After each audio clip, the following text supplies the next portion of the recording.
Les travaux de recherche que je viens vous présenter aujourd'hui ont été réalisés dans le cadre de la préparation d'un avis du Conseil supérieur de l'éducation, avis qui est paru en 2013 et qui portait sur les défis que posent les réalités étudiantes actuelles, dont la conciliation études-travail-famille.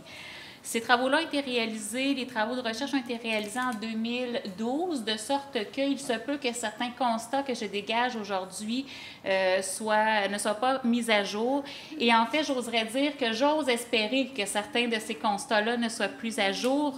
Ce serait un signe qu'il y aurait eu une évolution dans le cours des choses. Alors, ce serait très heureux que vous me disiez que je ne sois plus à jour. Alors, je l'espère vivement.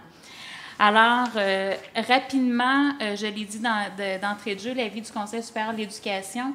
Je vais me permettre de prendre un coin de votre table, si vous le permettez, pour mettre mes feuilles. Merci. Pour ceux qui ne connaissent pas le Conseil supérieur de l'éducation, très rapidement, le Conseil est une institution publique de la fonction publique québécoise dont la mission est de conseiller l'État en matière d'éducation à l'ensemble des ordres et secteurs d'enseignement, dont à l'ordre universitaire. Les avis que produit le Conseil sont adressés d'abord à la ministre de l'Enseignement supérieur et au ministre de l'Éducation également. Et les avis du Conseil examinent des thématiques, font une lecture de situation, une lecture des enjeux qui sont en présence et formulent des recommandations à la fois aux ministres, aux deux ministres, et également, dans le cas qui nous concerne, aux universités, bien sûr. Alors, pour préparer l'avis de 2013, il y a différents travaux de recherche qui ont été réalisés. Je ne m'étendrai pas sur la méthodologie qui a été employée, mais lorsque j'aborderai certaines choses, là, vous verrez quelles ont été nos assises pour dégager les différents constats et dégager notre lecture de situation. Alors, ce que je me propose de vous présenter aujourd'hui, c'est d'abord de décrire différentes réalités étudiantes qui sont très interreliées. Bien sûr, la parentalité étudiante, mais également les études à temps partiel. J'aurais souhaité vous parler aussi des retours aux études, mais là, considérant le 15 minutes qui m'était alloué, je vais me concentrer sur les deux premières réalités étudiantes, étant entendu que ces réalités étudiantes-là sont fortement interreliées, d'une part parce qu'il se peut qu'elles rejoignent une même personne à un moment donné ou bien au cours de son cheminement scolaire, mais aussi, même si ce ne sont pas les mêmes personnes, ce sont des réalités qui supposent parfois des défis similaires. Et je vais ensuite m'attarder aux différents encadrements. Dans le cadre de nos travaux, on a non seulement réalisé une recension des écrits puis une analyse de données, mais on a également, ma collègue et moi, examiné les encadrements qui étaient en vigueur à l'échelle de l'ensemble des 18 universités québécoises et également les encadrements qui sont en vigueur à l'échelle de l'État québécois pour savoir dans quelle mesure ces encadrements-là prennent ou non en considération les réalités étudiantes qui nous intéressent. Alors, je vais mettre en relief, à partir de nos travaux de recherche, différents encadrements qui, à certains égards, supposent certains défis ou certains désavantages pour les étudiants qui sont concernés par ces réalités-là. Alors, d'entrée de jeu de la parentalité. Quand on a mené nos travaux au Conseil, on a tenté de voir dans quelle mesure la parentalité étudiante était un phénomène qui était répandu dans les universités. Malheureusement, on n'a pas de données, vous le savez sans doute vous aussi, il n'y a pas de données à l'échelle de l'ensemble du système universitaire québécois pour identifier les étudiants parents. Et la donnée la plus globale qu'on a réussi à trouver est celle qui était disponible dans le réseau de l'Université du Québec. Et parmi l'ensemble des nouveaux inscrits dans le réseau du Québec, c'est 25% des étudiants qui avaient au moins un enfant à sa charge. Selon ces données-là, on remarque également que la majorité des étudiants parents sont inscrits aux études à temps partiel et aussi que la majorité, en fait, pas une majorité, mais que les étudiants parents étaient surreprésentés dans les programmes ne menant pas à un grade.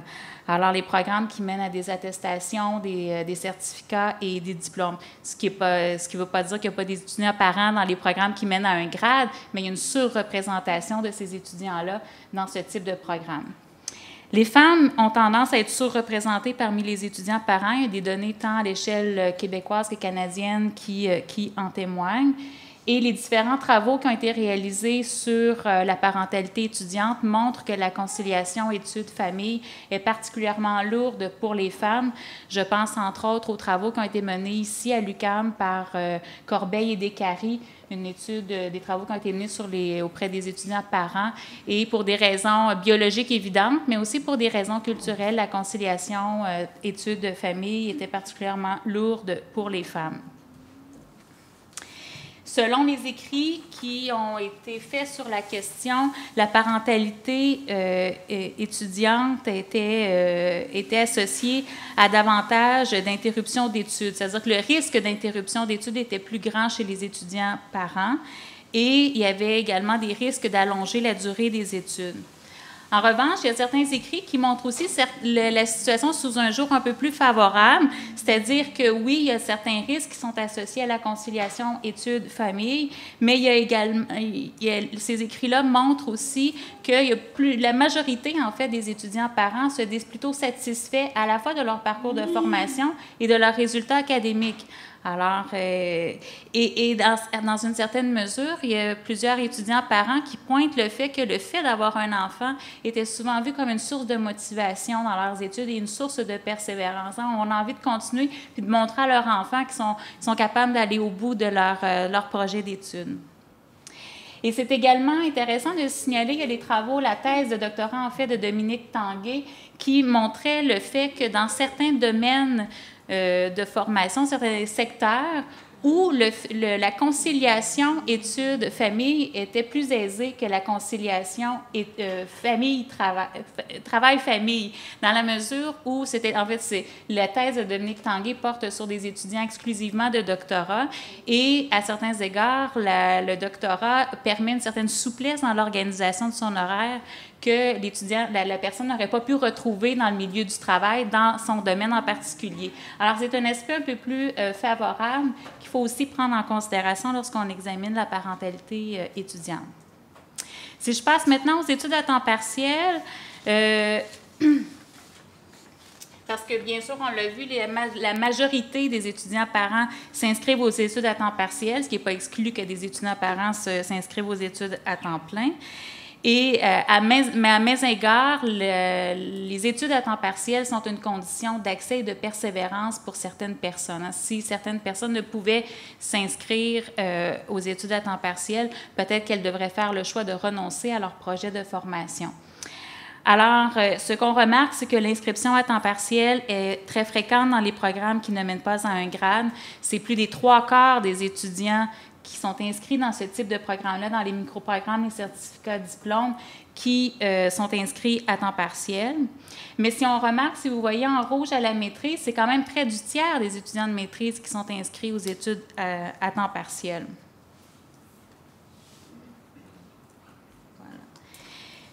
Alors, oui, les études à temps partiel sont une condition parfois d'accès et de persévérance aux études, mais le temps partiel, et je l'entendais en arrivant, on disait que le temps partiel, c'est pas aisé, et le régime d'études à temps partiel est associé à des taux de diplomation généralement plus faibles qu'aux études à temps partiel. Alors, les données que je vous ai présentées, ce sont des données qui portent sur des cohortes du début des années 2000 et qui sont c'est sur une période d'observation assez longue. Là. On examine 6 ans pour le baccalauréat, 5 ans la maîtrise, 10 ans au doctorat pour permettre aux étudiants à temps partiel de finalement diplômer. Puis ce qu'on remarque, c'est que dans pratiquement tous les cas, le taux d'abandon est beaucoup plus élevé aux études à temps partiel qu'aux études à temps plein. Alors, je voulais vous parler initialement du retour aux études, mais je vais m'abstenir. Je vais tomber tout de suite aux encadrements. Alors, on a regardé d'abord les encadrements à l'échelle de l'ensemble des universités québécoises. Alors, dans les 18 universités québécoises, dans les règlements des études, dans les services aux étudiants, les bourses qui sont offertes, dans les conditions d'accès aussi, on a regardé dans quelle mesure ces encadrements-là prenaient en compte les réalités étudiantes actuelles. Et ce qui en ressort d'abord, c'est que, bon, je le disais d'entrée de jeu, il y a une très forte représentation des étudiants parents et des étudiants à temps partiel qui sont inscrits dans des programmes qui ne mènent pas à un grade. Et il y a ces programmes-là font parfois l'objet de questionnements, de critiques. Dès les années 80, le Conseil des universités avait publié un avis sur ces programmes-là en mettant en doute la valeur de ces programmes. Et là, très récemment, dans le cadre, il y a eu différents chantiers qui ont suivi le sommet sur l'enseignement supérieur. Et il y a un de ces chantiers-là, un des rapports qui en a été issu, qui remettait en question la valeur de ces programmes-là en disant que c'était pas des programmes véritablement universitaires. Alors, il faut aussi prendre en considération dans quelle mesure ces programmes-là sont véritablement reconnus à la fois dans le milieu universitaire et aussi en dehors des murs de l'université.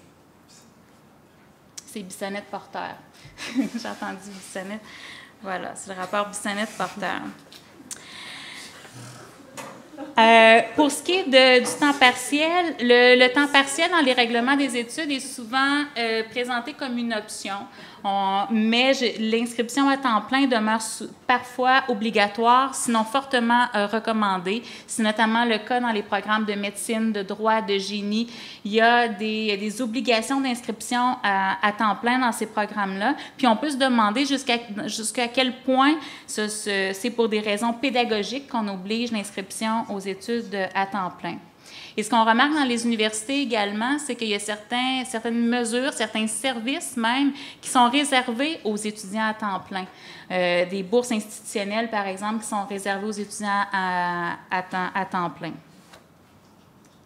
Pour ce qui est des absences ponctuelles à un cours, qui sont notamment causées pour des obligations parentales, elles font rarement l'objet de balises à l'intérieur des universités. Alors, généralement, dans les universités, c'est laissé au jugement du professeur de la manière de disposer de ces absences-là, de sorte que, dans certains cas, il peut y avoir des professeurs plutôt conciliants et des professeurs qui le sont moins.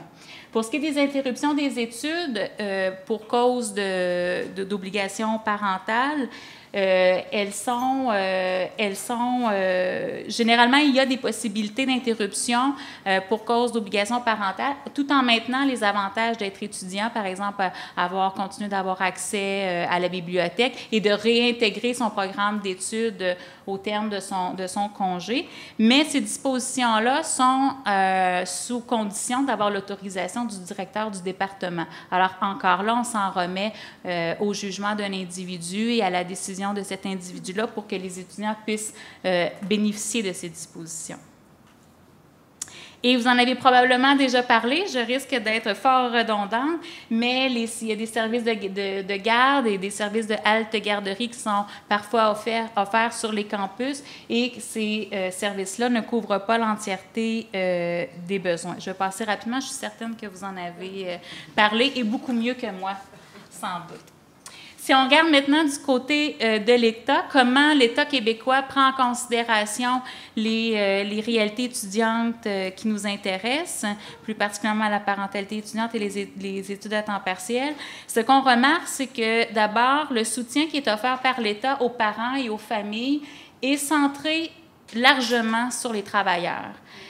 Par exemple, le régime québécois d'assurance parentale qui est destiné ni plus ni moins qu'aux salariés, de sorte que les étudiants qui n'ont pas travaillé l'année précédant la naissance de leurs enfants, ils n'ont pas accès au régime québécois d'assurance parentale. Et quand on lit l'ensemble des politiques, des plans d'action, de stratégies de conciliation, puis de prise en compte des besoins des familles, pas nécessairement, mais c'est assez évident, mais on l'a constaté dans notre analyse, la conciliation travail-famille prend beaucoup plus de place par rapport à la conciliation études-famille. Pour ce qui est de l'aide financière aux études, maintenant, il y a différentes dispositions que vous connaissez, auxquelles vous bénéficiez peut-être. Il y a différentes dispositions qui sont mises en place par l'aide financière aux études. Mais ce qu'on se rend compte, d'une part, c'est que il y a relativement peu de personnes qui peuvent en bénéficier, considérant les critères d'admissibilité. Je pense entre autres au programme de prêt pour les étudiants à temps partiel, qui est autre chose là, que le statut particulier boursier qui est donné aux étudiants parents à temps partiel. Mais les critères d'admissibilité sont tels que vraiment, il faut que l'étudiant ait gagné moins de 13 000 $, être inscrit à un seul cours à l'université. Alors, les critères sont tellement limitatifs que vraiment peu d'étudiants peuvent s'en bénéficier. Et dans une certaine mesure, on peut questionner... Oh, peut-être 30 secondes. Parfait. Alors, je vais aller rapidement. Du côté des bourses d'excellence, il y a des dispositions qui sont offertes par les organismes subventionnaires de la recherche, mais ce qu'on s'est rendu compte, c'est que, entre autres choses, les études à temps partiel, ce n'était pas possible et que les dispositions étaient très peu connues, non seulement des étudiants, mais aussi des professeurs.